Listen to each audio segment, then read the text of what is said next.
fazer um texto para ser lido agora para o primo, para nós tentarmos assim fazer uma breve síntese do primo, e eu fui olhar esse livro aqui. Eu não consegui parar de ler. Eu praticamente li todo o livro essa noite. E fiquei muito emocionado, tive muita dificuldade de dormir, porque realmente a gente percebe a dimensão do primo. Quem é o primo? Então, é um santo. Quando o padre foi dar essa extrema-unção, domingo, né, Tereza? Juntamente com o Anísio, o padre o Inácio de São Leopoldo deu essa extrema-unção e depois se dirigiu ao primo, aliás, a Tereza e ao Anísio, e disse: estamos diante de um pioneiro, de um santo. Um sacerdote dizer isso na extrema-unção não ia dizer por acaso. Então são sinais que Deus nos está dando para a gente entender a verdadeira dimensão do primo. De forma que eu peço a compreensão para vocês. Eu não sei como é que eu vou ler isso aqui, mas é algo que vem do coração mesmo, assim, porque é uma emoção muito grande. Quando eu li esse livro essa madrugada, eu fiquei desconcertado. E esse livro, por sinal, tem uma história fantástica, né? Ele pediu em sigilo, que a família só soube ontem, confiou ao Luiz Alberto, vê todo um zelo, né? Uma caridade dele com a família. Primo José Burilli, filho de Narciso Atílio Burilli e Josefina Terívoli, nasceu no dia 20 de setembro de 21, no interior do município de Soledade. Até os 16 anos residia com os pais. Dos 17 aos 21, viveu no internato do Colégio Imaculado Coração de Maria, em Guaporé. Posteriormente, veio a residir em Porto Alegre. Com esforço e dedicação, constituiu uma bela família, seu grande orgulho. A família, a esposa, os filhos e filhas, os netos e bisnetos, um presente de Deus, costumava dizer ele. Sua vida foi pautada pela busca do bem, pela fraternidade. Viveu verdadeiramente a máxima de fazer aos outros o que queres que façam a ti. Tendo uma sólida formação familiar cristã, ao longo do tempo, a dimensão espiritual foi determinante em todos os aspectos de sua vida, encontrando forças para superar situações graves de saúde, por vezes muito graves.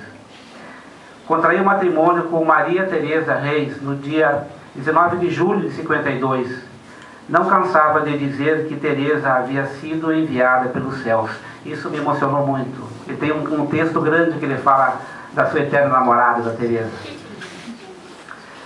Tendo 6 filhos: Nelson, Ivo, Anísio, João, Cristina, Regina e Tati. Neta, tendo sido criada pelo casal, ele a considerava a 7ª filha.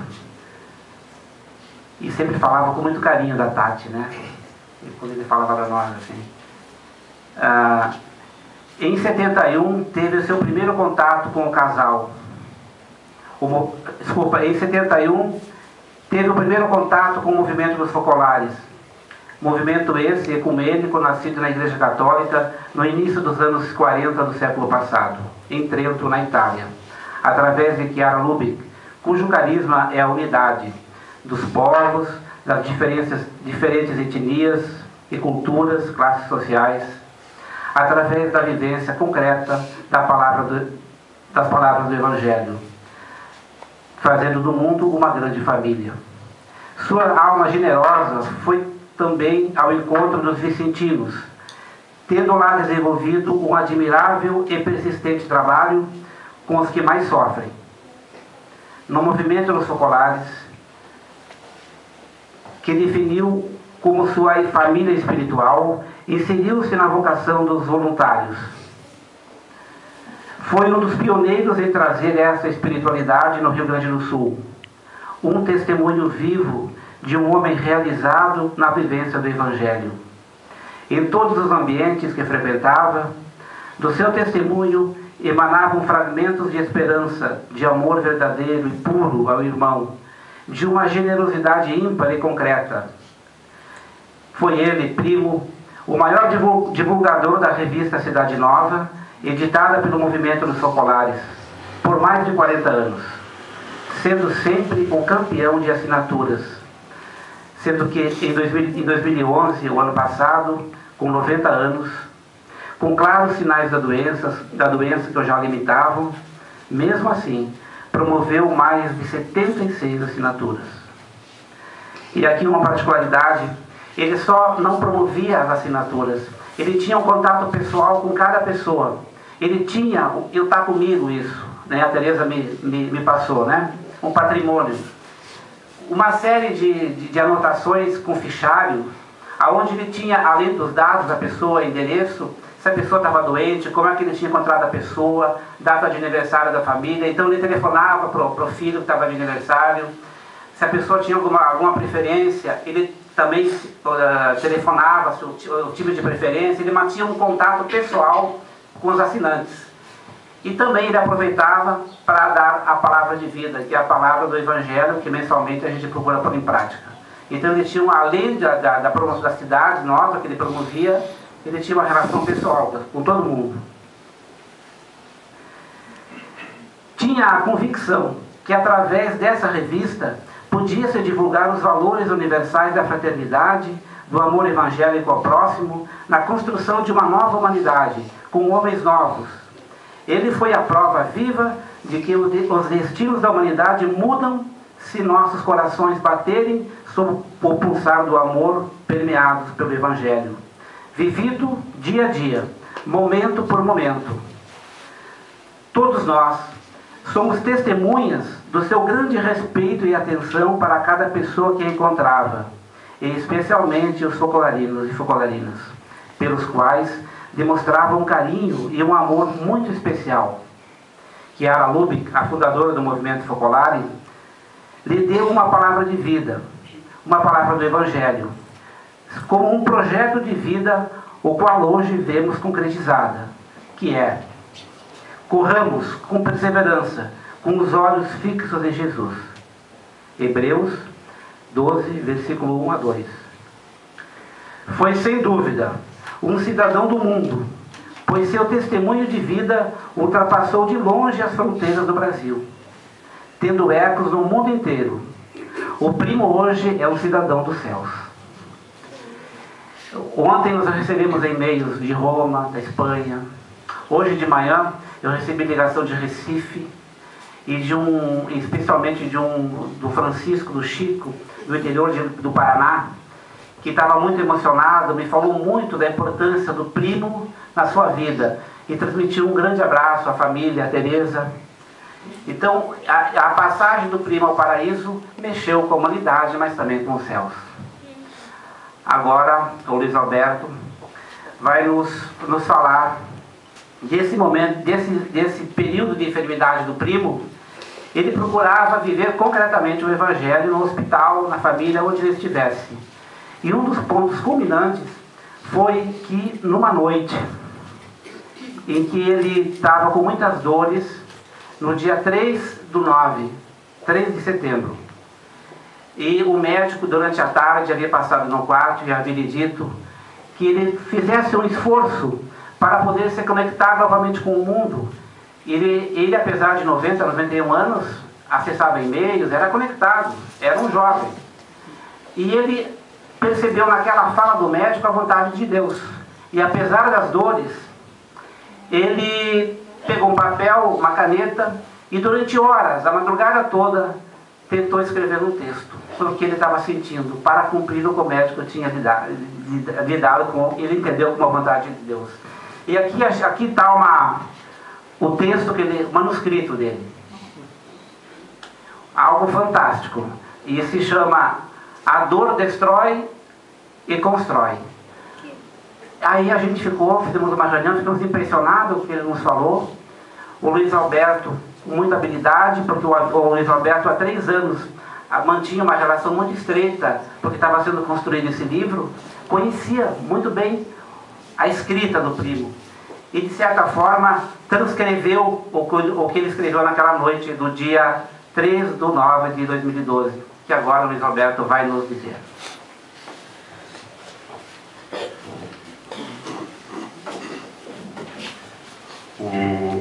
O primo, nessa essa noite, né, Joel, e como um educador que a vida dele toda foi pautada pela educação, né, a dor que ele sofria, tinha na hora ele achava que o que estava escrito não seria entendido e que ele não conseguia mais escrever.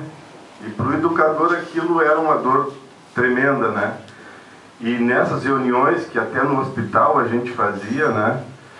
Quinta-feira passada tivemos a última reunião. Ele nunca deixou de fazer a questão de ter, né? E a família dizia que ele se alimentava mais dessa reunião do que dos medicamentos que estava tomando.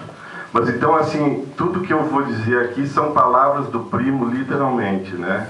O título que ele colocou aqui, dia 13 de setembro, A Dor Destrói e Constrói. Neste período em que fiquei hospitalizado, os tremendos momentos de sofrimento me fizeram destruir dentro de mim tudo não bem construído e reunir daí força e construir algo novo, diferente, mais autêntico, valioso. Pareceu-me conhecer um pouco melhor o que é ser voluntário. É ser mais voltado para fora, para o outro. Por exemplo, chegou a refeição, se ainda tem gente, visitas, não tentar acelerar de alguma forma a sua saída, porque a comida que chega meio fria, esfria mais ainda, mas proceder com a mesma normalidade, sempre ir morrendo na minha vontade e continuar acolhendo, amando a visita, e reunir dentro de mim todas as forças para construir esse novo período, começar logo, imediatamente. Aí depois desse texto ele pensou trechos que talvez ele devesse fazer melhor a partir de agora, né? Então ele dizia assim: fazer todas as coisas bem feitas, está aí a comida e meu estômago não aceita, é ele, abrace-o, porque é a dor, é toda coisa que me desagrada, que me faz mal. Depois, unir as forças para reconstruir. Depois, é o fazer-se um com o outro. Depois, e ele insistiu nas nossas reuniões que ele estava muito preocupado que, em rezando, cada palavra não fosse em vão. Então ele meditava cada palavra e queria que a gente, com a nossa pequenez, fosse junto. Rezar o terço de uma maneira nova, buscar mais profundidade, mais meditado. Depois, buscar com as pessoas presentes, amá-las mais, de alguma forma conquistá-la, isto é, tornando-se um voluntário operoso. Esse é o primo.